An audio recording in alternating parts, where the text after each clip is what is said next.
morning, Miss and fellow friends. Today, my group is going to talk about Bidayuh belief system and attire. So for the attire part, we're going to talk about the male and female traditional attire, while for the belief system, we are going to talk about Christian, Islamic, and animist part. So I'm going to start with the attire for male. So for male, their attire will be satin long or short sleeveless shirt, which is either black or red color, and sometimes they will have floral decoration on their shirt. And for their pants, it will be satin long pants as well, will be in basic red or black as well. So for their accessory, they'll have this kain lili where they will be covering their head as a head accessory. Well, male, they'll have this necklace made from bear teeth, which they call it kalung gigi berang. And for their vest, which they wear outside of their shirt, they'll call it jipo boyo in Bidayuh language, which is normally made from wood or tree bark. And as for loincloth, some of the Bidayuh warriors, they'll wear it as accessories for their attire. Hi guys, so right now I'm going to present you about the Bidayuh attire for women. So here we can see the women models.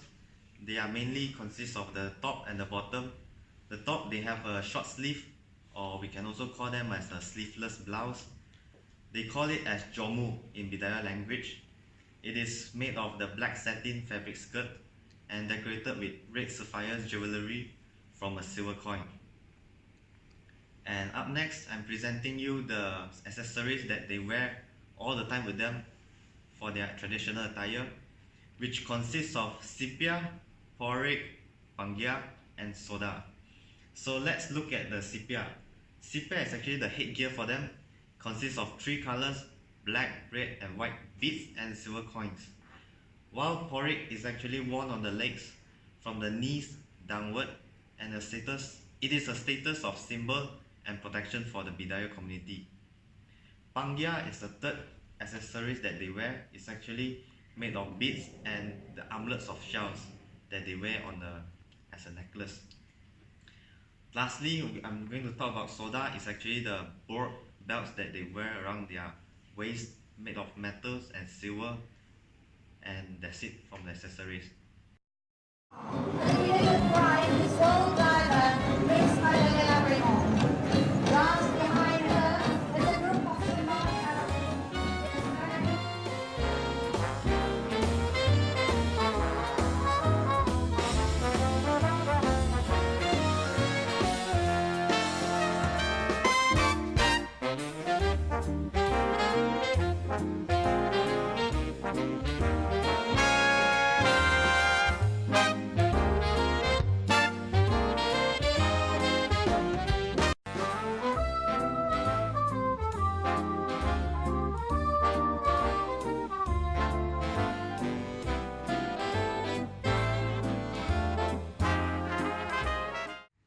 I'm going to explain about the superstitions of the Bidayuh.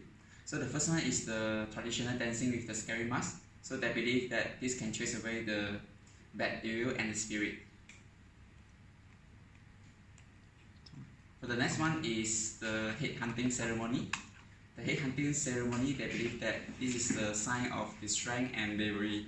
So the warrior will just put the skull around their house or just above the fireplace. They believe that the fire can control the bad evil from spreading out and harm the religious. But nowadays, the head hunting ceremony does not exist anymore, and they substitute it with the animals.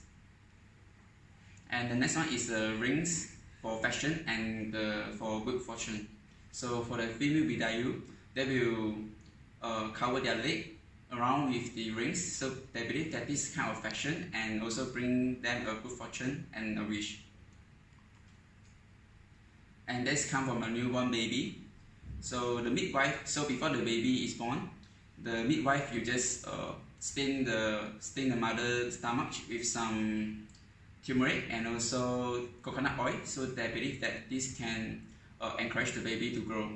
For the second is the placenta. So they will keep the placenta after the baby born in a jar covered with some dust and soil. So after the baby grow up, they will break the jar, and they believe that is a wish for their good fortune.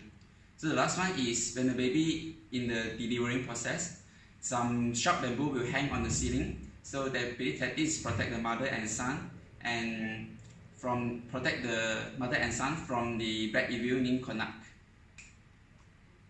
So when the Bidayuh come to the dead, in the past, their body will just hang on the tree until it rot away, and this is a kind of reminder for the corpse. And the next one is after the people dead, their family members are not allowed to leave their house for 4 days, and the villagers are not allowed to go down to the field for 2 days. So that's all for me. So guys, today I'm going to talk about the belief system. So what is the belief system? Belief system is actually things that people believe on their, no matter their philosophy or their culture or their religious. So in Bidayuh, there are 3 main religions they are practicing now. One is Christian, the second one is Islam, the third one will be animism. So Christian, they are actually the great majority of Bidayuh are now Christian because of the arrival of Christian ministry, who bringing in the education and modern medicine during the British colonial time, when World War II. And the second religious now is actually Islam. A small number of Bidayuh have to convert to Islam after the establishment of Malaysia. The increasing of political influence of the Malays that make them want to convert into the Islam. Last but not least is the animism. Animism is a traditional religious for Bidayuh that they practiced early of the age. They believe that soul and spirit exist not only in humans, but also in animals, stones, rock, and plants and their natural phenomenon.